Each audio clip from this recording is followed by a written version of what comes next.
जीवनमा शत्रु मित्र सबैको हुन्छ। हेर्नुहोस्, मेरा पनि छन्, तपाईका पनि होलान्।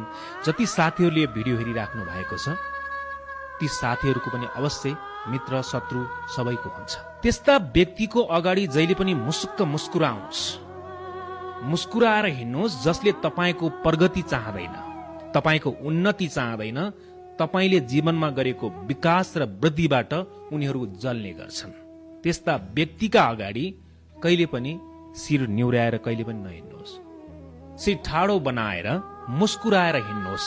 हेर्नुहोस्, यो समाजमा रहेका मानिसहरू तपाईको प्रगतिमा कहिले पनि रमाउनै सक्दैन। मेरो भन्दा उसको किन बढी भयो, म भन्दा ऊ किन जान्ने भयो, मैले भन्दा उसले बढी किन पैसा कमायो, हैन, मैले भन्दा उसले किन यति राम्रो गर्यो। यतिसम्म कि सामाजिक सञ्जालमा हालेको फोटोमा मेरो भन्दा उसको बढी लाइक आएछ, कमेन्ट आएछ, मेरो भन्दा उसको बढी